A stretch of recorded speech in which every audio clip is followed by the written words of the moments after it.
I appreciate that Will Campbell spoke to the media today, and I thought some of the things that he said were pretty interesting. Yeah, we ripped him like that ligament in his knee, Chris. How about that? Yeah, because that's what happened to him. He said he has a torn ligament, and that's the reason for his poor play. And that's fine. You can say that you had an injury and that he wanted to take time to gather his thoughts because he was emotional and that he knew that if he spoke to the media right after the game, his emotions would get the better of him and that he wanted to take the proper amount of time to reflect before he met the media. And I give him credit for actually showing up and meeting the media the day after the game or 2 days after the game, whatever it is, and talking to the media after his horrible performance. There's no better word for it. A horrible performance in the postseason. He was decent during the regular season. Decent. He was fine. Yeah. And then the postseason happened, and he was horrible, and he had one of the worst Super Bowls I've seen from a left tackle that I can remember. Yeah, and the way the Seahawks just attacked and attacked and attacked, that's the storyline of the Super Bowl. Super Bowl 60. Seattle wins, and the story is it's because of the defense. And then when you say because of the defense, you look at the left tackle, the rook, Will Campbell, and you see that he was just getting blown up many times throughout the game. And he did say, even though he's playing through a torn ligament in his knee, it wasn't an excuse to the way he played, but he's not 100%. I would also throw it out there at this point, when you get to the Super Bowl, how many players are actually 100% in the NFL? So, I agree with that assessment. It's not really an excuse because if you couldn't play, you wouldn't be out there. Your quarterback also wasn't 100% either. No, he wasn't. But I do think when you're looking at the Patriots situation, to see a kid who didn't speak to the media after the game, but then realized, hey, the reason I didn't speak, and this is what he said today, is if I would have spoken, he would have said something that he didn't need to say. All right, that to me is a level of maturity where you come back 2 days later, and you speak to the media, and you explain why that was, and you explain why you struggled here at the end of the season. Because it was not just the Super Bowl. Will Campbell struggled in the playoffs. Yeah. And his quarterback struggled in the playoffs, struggled in the Super Bowl. And what do you know? Your left tackle played like crap, and your quarterback gets hit a lot. It's a direct correlation, right? That's why they made the movie The Blind Side. And that's why it is such a specific, important role on a football team. The left tackle is such an important role with your quarterback, especially if your quarterback is a right-handed quarterback. It is the most important player on the offensive line. And Will Campbell will learn from it, and the Patriots will be better for it, and so will Drake May. And their outlook for the future is still good. It's still really bright. Yeah. It just kind of sucks that that's the way they got beat down in the Super Bowl on Sunday. Well, and I will always say sacks are a quarterback stat.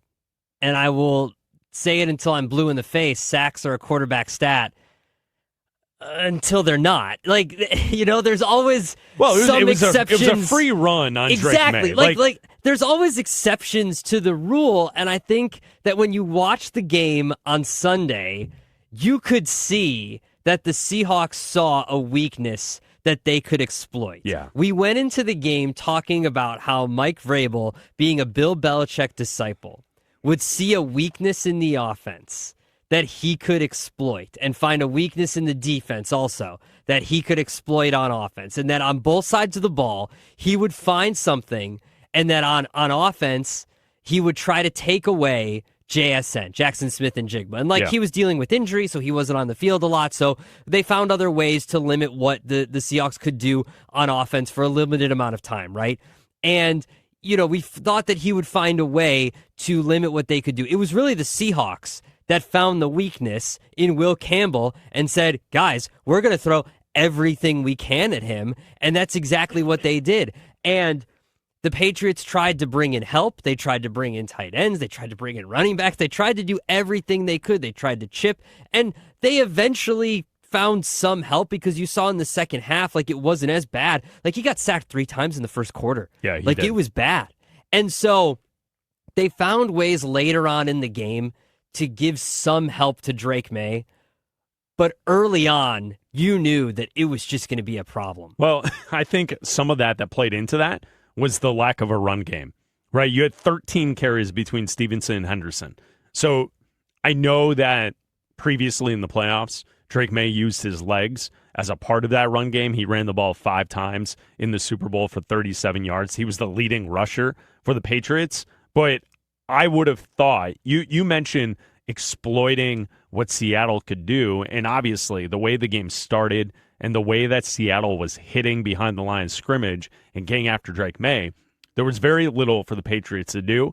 But I don't think from the start they had the right game plan in the ability to protect Drake May / utilize that run game. If they would have utilized the run game and then play action off of that, but instead it felt like May was first and foremost, and he was just out there, a sitting duck. Yeah. And like that to me is where Vrabel, the schematic side of it of Josh McDaniels and Vrabel and the game plan going into the game, it was all blown up from the start. And even if in the first 2 quarters, Seattle wasn't really doing much offensively, couple field goals, right? They go into halftime 9-0. It's still a 2-possession game. Mm-hmm. You know, a touchdown and a field goal, and you're in the lead. So the game was in reach, but it just felt like the Patriots' offense and the mindset of the way that they entered that game, it wasn't good. And there were missed opportunities. Sure, there were a bunch of drops. There were some plays that May could have hit, some easy ones that were there. But for the most part, it just felt like the offense for the Patriots throughout the playoffs stalled out, and it didn't even turn on at the start of the game. The engine didn't even get going at the start of the game because Seattle's defense was so good. So it's one of those things, and if you want to join the conversation with Bleck and Abdalla here on Westwood One Sports, 310-840-4910, it's like, do you give the maximum credit to Seattle, which I think you should? They won the Super Bowl, and this defense could go down as a legendary defense. We'll see what they do in the future. But for one season, they're compared to some of the great defenses in NFL history. Or do you say, with the Patriots side of things, that was a bad game plan? You didn't protect your young quarterback. You have a left tackle that you know that has struggled throughout the playoffs. You didn't protect him, and you just let Seattle run all over you from a defensive aspect. Yeah, I think that we have to wait and see. And I don't like giving that answer because it seems like a cop-out. But I think that we've only had one postseason run of seeing what Drake May can do. Drake May had a insane MVP-like regular season. He was a few votes shy of winning the MVP. And you can discredit it as much as you want to and say easy schedule, whatever you want to. The fact is you can look at the votes and say he was a few votes shy of winning an MVP in his second season in the NFL. And then we got to the postseason, and he set a record for most sacks taken in a postseason. And I don't know if this is fair to do right away, but look at what we did to Sam Darnold. Like with Sam Darnold, yeah, he had a great season with the Vikings, and then he had a horrible game for the Vikings in the postseason, and we made fun of him. Are we going to do that to Drake May? Why aren't we? No, I don't think so, because I think Drake May, to this point in his career, he has shown enough to say, like, he struggled in the playoffs. He'll bounce back from this. Do we know that? We don't know that, but I think Sam Darnold, because he was so not successful at the start, that's why we did that with Sam Darnold. Drake May has had success here in 2 seasons. He hasn't won a big game yet. Yeah, but you could argue that he's a legitimate quarterback. I understand that. There were questions about Sam Darnold in a Jets uniform. I understand that, but when we talked about Drake May and we talked about when they'd finally face a good defense, he was bad. When they faced good defenses in the postseason, he was bad. He fumbled the ball, he threw interceptions, and he took 5 sacks a game. He took 21 sacks in the postseason. Drake May was bad in the postseason. Simple as that. He had a great regular season, just like Sam Darnold did when he was with the Vikings, and when he got to the postseason, he was bad, and it cost them a Super Bowl. It's Bleck and Abdalla here on Westwood One Sports. If you want to join the conversation, you can call us at 310-840-4910. We go to Billy in Buffalo. You're on with Bleck and Abdalla. What's up, Billy? Oh, not much. How you guys doing? We're good, man. What do you think? I'm a Cowboys fan first off, so I have no skin in this game. Like, the Patriots weren't even supposed to be in the Super Bowl. They're facing all these defenses. They don't even have a good receiving core, you know? Like, what is Stephon Diggs, like the 31st best receiver? Like, they're just lucky to get there. I don't understand why everybody's bashing the Patriots when they should be congratulating them that they got there and take this as a lesson. Thank you. Goodbye.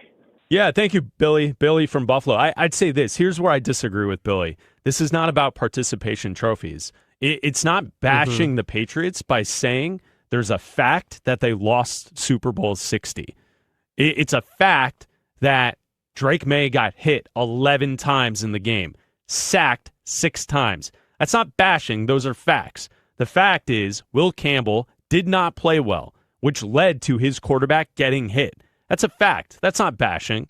And yes, the larger viewpoint of this situation is yes, New England was not expected to be in that game. Yeah. They weren't.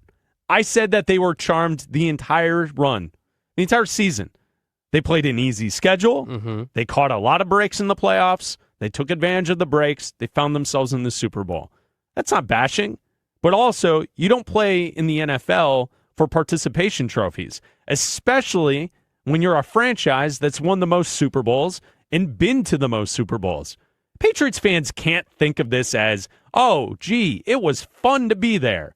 It was cool to see Seattle beat our brains in the Super Bowl. No, when you're there, you want to win. No, you think of it as a missed opportunity. And yeah, obviously, I'm being a little over dramatic by saying that Drake May is never going to have this opportunity and is not going to show up in big games or anything like that. But the fact of the matter is, right now, Drake May was great in the regular season and bad in the postseason. If he does this again next year, then you have to have the conversation.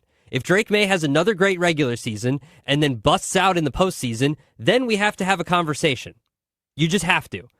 Now, if he goes on and they go and they address the offensive line and they get him some better weapons, then we can have this conversation and say, okay, he's learning, they're getting better, they were a year early, you know, Mike Vrabel's going to actually go for 2 next year and make better coaching decisions, and another year in Josh McDaniels' system is going to make Drake May better. He's still a very young quarterback, and I think he's going to get better and have a very long... Look, he got to the Super Bowl in his first year in Josh McDaniels' system, in his second year in the NFL. Like, it's not a bad year for Drake May. No. But he had a horrible He had a horrible postseason. I mean, he just did. Here's what, from my perspective, it's Bleck and Abdalla here on Westwood One Sports. I think our show has the perfect ability to respond to this idea of like just happy to be there. Listen, I'm a lifelong Chicago Bear fan. I've lived here my entire life in Chicago. So have you. We're both Bears fans. Raj produces the show, Raj Sharon, in Denver, Colorado. He's a diehard Broncos fan. Both of our teams lost in the playoffs. We're all upset that our team lost in the playoffs. Yeah. But the future's bright. Yeah. So, like, both can be true. And I'm sorry, Billy in Buffalo, who's a Cowboys fan, living in Buffalo. Listen, pal, I get it. Your team is a has-been. It's what they are. The Cowboys haven't won in 30 years. They're America's team who has not won in 30 years. Are they? It's the same deal as people who are still watching Seinfeld like it's new. The show's been off the air since 1998, yet people still mention Seinfeld episodes as if it's new. Must-see TV on Thursday nights on NBC. It's not relevant anymore. Like the Cowboys have not been relevant in 30 years. What's the deal with Drake May? So when I look at this situation and you say, as a Cowboy fan, you would love to be in the big game, but I guarantee you'd be pissed if your team lost the way that the Patriots lost. We wouldn't hear the end of it. Are you kidding me? I'm still annoyed that DJ Moore didn't finish out a route and Caleb threw an interception, which led the Rams to win. And didn't talk to the media. Well, right. And that's Will why, Campbell did. And that's why I wanted to start today's show pointing out that we mentioned that Will Campbell did not speak to the media after the Super Bowl loss, and he did today. And he explained himself that if he would have spoken, he would have said something that he would have regretted. And so he watched the tape. He knows he needs to get better. He talked to the media today. Shout out to him. That's the best. You didn't need to watch the tape, Will. Like, I know Will's not listening to the show. He might be. He might be a big Bleck and Abdalla fan. You never know. I don't think so. He might love Zoo News and Super Week. You never know. All right. He might love it. That might be he a part might of it. need some soup recommendations. But I'll tell you this. You didn't need to watch the tape. You might need to burn that tape. Never watch it again. Just get better, man. Hit the gym. It's Bleck and Abdalla. If you want to join us, you can call us at 310-840-4910.